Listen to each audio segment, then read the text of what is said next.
Bonjour à toutes et à tous, bienvenue sur cette chaîne.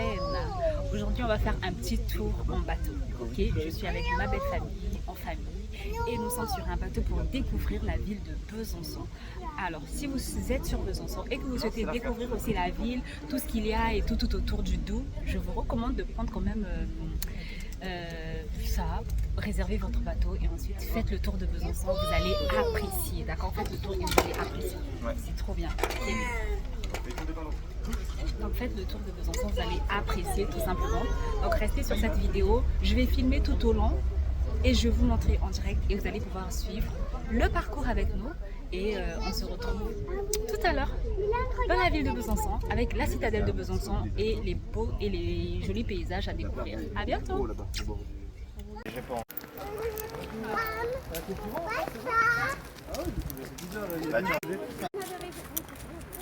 Allez, go! Le bateau! On a fait la fête toute la nuit.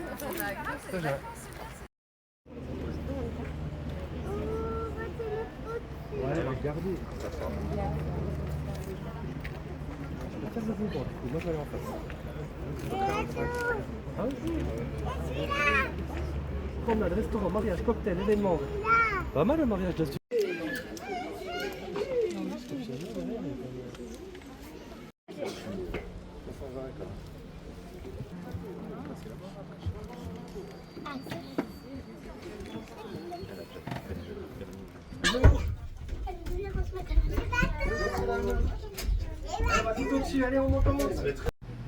Pour les tout petits, vraiment les tout petits, l'écluse c'est tout simplement un ascenseur pour les bateaux. En face, ce bâtiment, c'est donc l'ancien moulin Saint-Paul qui lui servait à ravitailler la garnison, et à gauche, le port de plaisance du moulin Saint-Paul.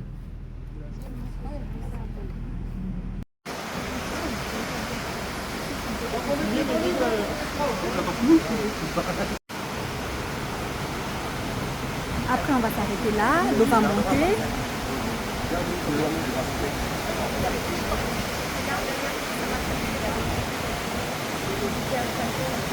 À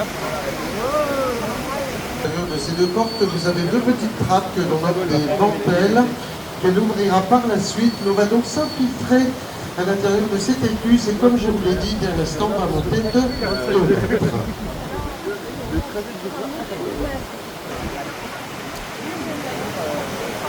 Là, ça commence à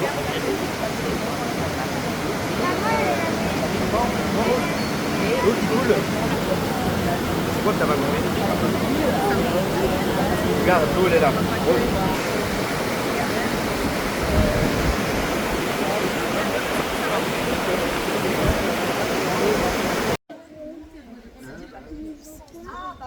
Numéro 665. Elle va la rechercher 24 heures après.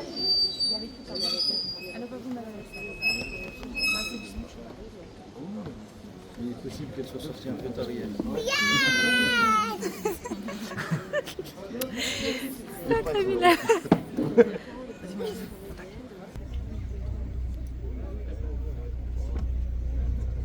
Assis-toi, Milan, allez, regarde devant toi.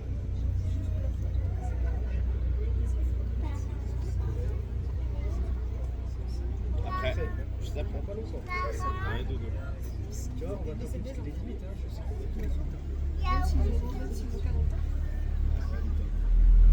Hier. Et quand ce moulin fonctionnait, il entraînait 5 grosses mules qui servaient à alimenter la garnison de cette ville de 10 000 hommes en farine. Sachez que Besançon est la première garnison de France. Regardez à gauche des nénuphars. Normalement, vous avez des grenouilles qui coassent. Tout à fait à gauche de ces arbres, la promenade Mico, qui est réputée pour ses essences rares. Plus loin, un autre bateau, le Chaland, un bateau-restaurant qui ne navigue pas. Apparemment, il est fermé et nous allons passer sous le pont de Bregy. Alors regardez à gauche sur la deuxième île, on peut remarquer un héron cendré. Celui-ci se nomme Emmanuel. Normalement, on verra Brigitte avec ses petites papettes. Milan? Tu vois l'oiseau, Milan? Là-bas, c'est un fond. Pourquoi il est tout là-bas? C'est sa maison. Super bon, c'est avec les petits pois. C'est pas évident, quoi. On n'a pas de casquette. J'ai pas de casquette. Au magasin, il n'y a rien. Milan, il y a du soleil, tu mets les lunettes. On sera plus au soleil. Oui, vas-y, mets-les. Le soleil sera dans le dos. Dans le champ fermé.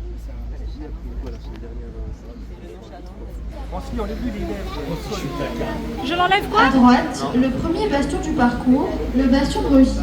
Un bastion défensif faisant partie des fortifications piscine de ou la on vient citadelle, donc de C'est la Vauban. piscine où on vient. Il y en a au total 5 qui encerclent cette vieille ville. Ah, ok. Regarde les bateaux de l'autre côté. Toujours à droite, le port de plaisance du Grand Besançon, inauguré en 2009 avec ses 260 mètres de quai. En haut de ce quai, on remarque un bâtiment. C'est la Cité des Arts et de la Culture, avec notamment le Conservatoire de musique et le FRAC, le Fonds régional d'art contemporain. L'architecte de ce bâtiment est un japonais du nom de Kengo Kuma. On écoute. On écoute.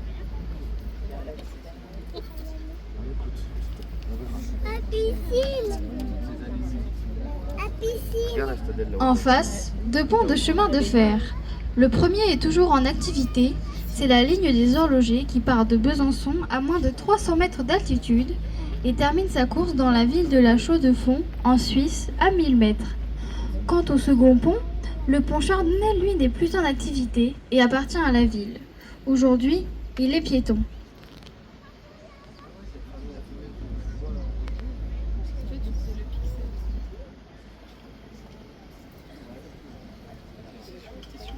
En haut, à droite, on remarque la citadelle avec la tour du roi qui domine le Doubs de 118 mètres.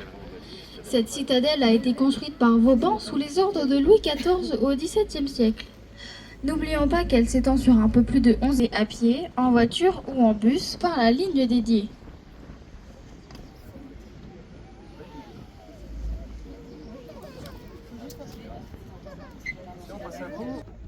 Il y a le train qui passe au-dessus, Milano. Le pont. La petite Sibérie puisque les températures y sont déjà descendues à moins 40 degrés Celsius. Le Doubs se jette dans la Saône, à Verdun-sur-le-Doubs et coule sur un peu plus de 430 km. Dans cette rivière, on pêche à peu près tous les poissons d'eau douce. Brochets, truites, perches, cendres et même des silures, dont les plus gros peuvent mesurer jusqu'à 2 mètres.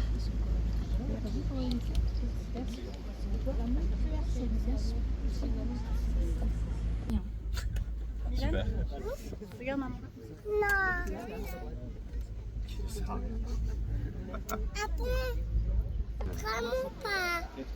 Non, celui-là, il est piéton maintenant. En face, au-dessus de ces péniches, on remarque la tour du guetteur datant du Moyen-Âge, qui est classée monument historique. En dessous de cette tour, on ne la verra pas, mais il y a la porte taillée par les Romains, spécialisée dans le textile synthétique tel que le tergal et le nylon. Dans les années 70, cette usine employait entre 3000 et 4000 salariés. C'est là Et à droite, une péniche qui est un cabinet d'architectes. Et les 3 autres en face sont des appartements.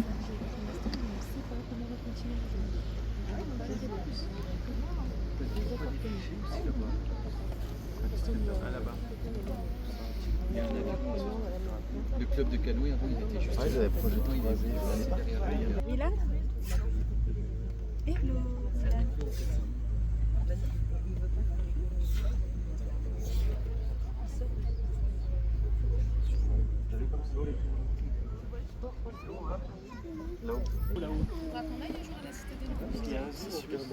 Un château de piscine. Non, c'est pas un château de piscine. Pourquoi? Au-dessus, là-bas, il y a des animaux. Il y a un zoo là-bas. Nous allons maintenant emprunter le tunnel sous la citadelle et vous remarquerez de chaque côté du mur de grandes portes. Ce sont les portes de garde que l'on ferme en temps de crue pour éviter que le tunnel soit inondé. Ce tunnel a été construit en 1878 par des ouvriers italiens. Il a fallu 4 ans pour le creuser et il mesure 388 mètres de long sur 8 mètres de large avec le chemin de halage que vous aurez à gauche. La profondeur du canal varie entre 2 et 4 mètres et la citadelle se trouvera à 100 mètres au-dessus de vos têtes.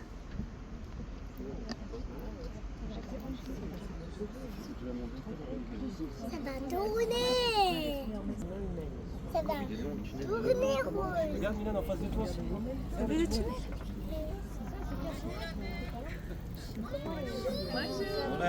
Tenez votre guidon. Là. Quoi tomber dans l'eau. Pourquoi ils tombent de l'eau? Non, le parrain a dit qu'il fasse attention sinon ils vont tomber. On va le bout là-bas. Ils prennent pas le TPE ici, c'est qu'on cache le nez. Vous avez donc à gauche le chemin de halage. C'est là que l'on tirait les bateaux quand les moteurs n'existaient pas. Ceux qui avaient les moyens les faisaient tirer par des bœufs, des mulets ou des chevaux. Quant à ceux qui n'avaient pas les moyens, ils les tiraient eux-mêmes. Aujourd'hui, le chemin de halage est praticable par les piétons et les cyclistes. C'est l'Eurovéloroute numéro 6, Nantes, Budapest.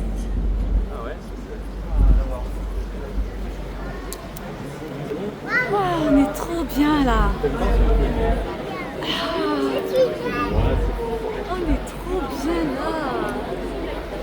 Aziz, lumière. Oh,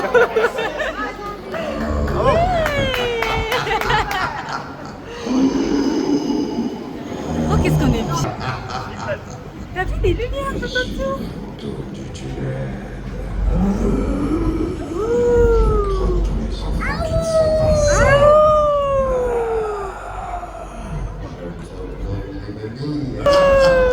Aujourd'hui, il y a un paquet.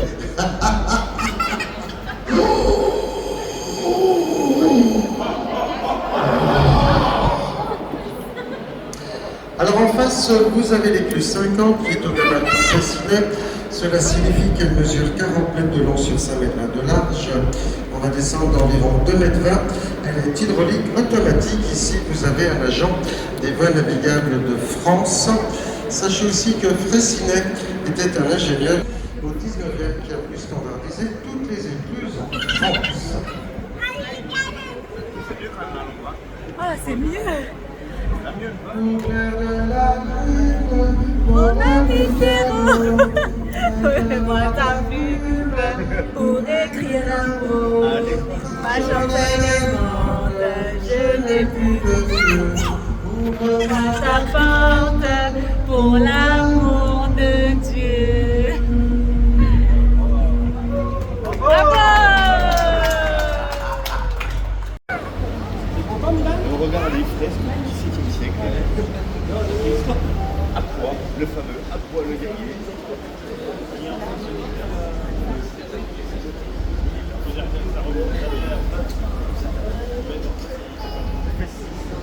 Ah, non, non, non, non, pas comme ça. C'est pas mal.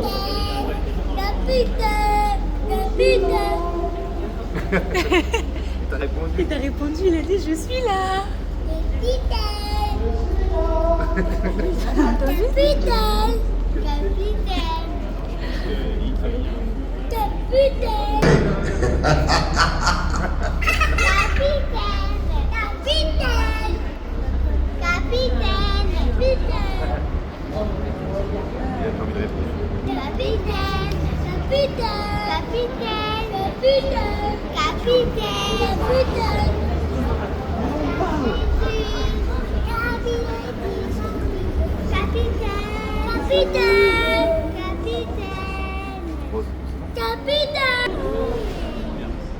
Alors, on va au soleil.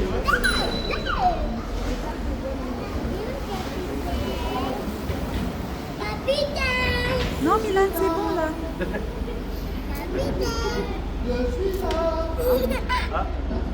Bah, il est où? J'entends sa voix à gauche.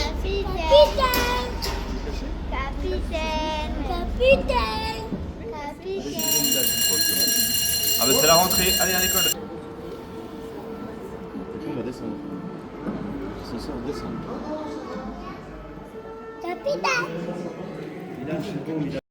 Et sachez que le roi Louis XIV est venu en 1683. Quoi ça?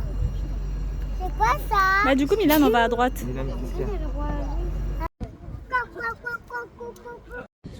En face, Le pont Canot, comme il ça, date de tu vas tomber sur 1877 et fut reconstruit dans les années 50. Contrairement aux autres ponts, il a été, avec le pont de la République d'où vous êtes arrivé tout à l'heure, reconstruit en béton armé puis recouvert de pierres de taille afin de s'intégrer parfaitement dans le site. Sachez qu'auparavant, le pont de la République se nommait le pont Fil de Fer et à gauche, le quai Bugnier. Il y a Rose à côté, si tu te balances là, tu tombes sur elle. Tu fais attention. Profite de l'activité, Mylène. Na. Papillon. Papillon. Après quoi, maman?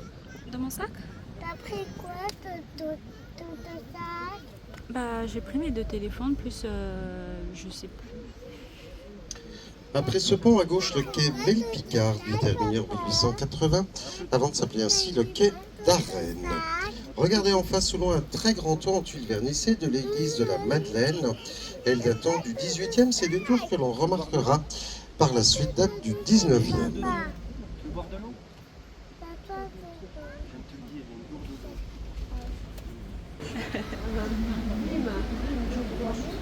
Regarde comme elle est belle. Elle est magnifique.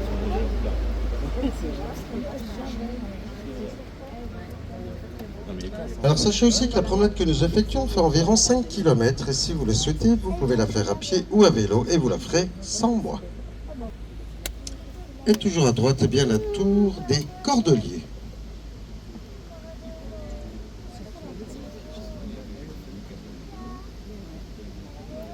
Voilà. Elle va te la passer, elle va te la passer. Rose, tu lui passes au lieu de faire le bout? J'ai le droit de boire pourquoi? C'est avec des gros pétards. Il n'y a quand même pas beaucoup d'eau. Et où les gros pétards? Non, il n'y en a pas, c'était pour rire, Milan. Hein? C'est vu, là? Gros pétards, ils sont... Non. C'était pour rire. Hein? C'était pour rire. C'était pour rire, ça veut dire que ça n'existe Ah, pas. non, c'est l'école de commerce. Ouais, un petit. Oui, si, on va s'expliquer sur Il remplace un pont construit en 1953 qui lui-même remplaçait l'ancien pont romain. Ce vieux pont, avec ses gros piliers et ses petites arches, faisait barrage et provoquait de fréquentes inondations. L'une des plus grosses crues remonte à 1910. La hauteur de l'eau a atteint 2 mètres au centre-ville. À cette époque, la France entière était inondée. N'oublions pas que c'était le plus vieux pont jusqu'au XVIIe, puisque c'était le seul point de passage sur un rayon de 25 km. Et sous le pont à droite, on remarquera plus tard de grosses pierres qui sont les vestiges de l'ancien pont Non, il y a romain. des gens qui ont jeté des canettes alors que c'est pas normal. Ils sont en train de salir l'eau comme ça. À droite, des toits typiquement franc-comtois, et dans leur prolongement, le quai Vauban. Classé comme l'un des plus beaux quais de France, il est rythmé par 117 arcades terminées fin 17e. On aperçoit un trottoir en encorbellement. Cela signifie qu'il surplombe la rivière. Et les bâtiments datent du 18-19e.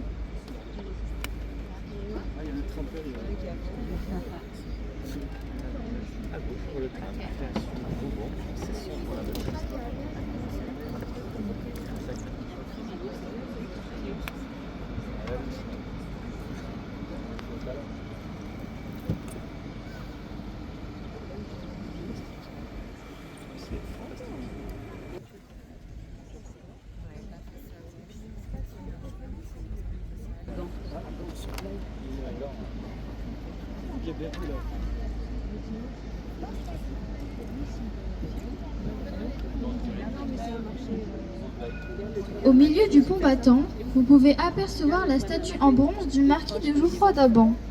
C'est l'inventeur de la propulsion à vapeur pour les bateaux. Il a fait sa première expérience sur le Doubs, à 30 km d'ici, à Baume-les-Dames, en 1776. Et après ce pont à gauche, le quai de Strasbourg, lui est terminé en 1861, avant de s'appeler ainsi le quai Napoléon et encore avant le quai Battant.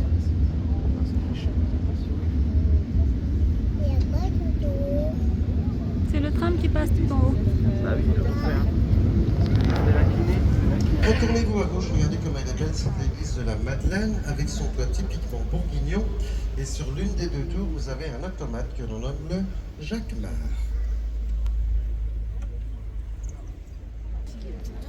Jacquemart, s'il est dans une des deux tours, tu vois. Alors n'oublions pas aussi, messieurs dames, que beaucoup d'hommes célèbres sont nés dans cette ville, tels que Victor Hugo, les frères Lumière et beaucoup d'autres, ainsi que moi-même, le capitaine Aziz, et peut-être quelques passagers anonymes.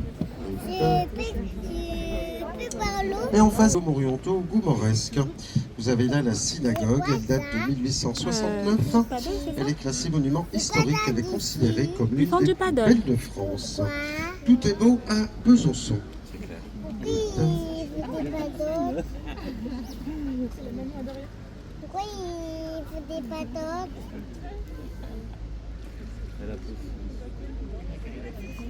Et à droite, on remarque un toit pointu, cette maison en réfection qui était un hôpital médiéval qui date du 15e et derrière le temple du Saint-Esprit.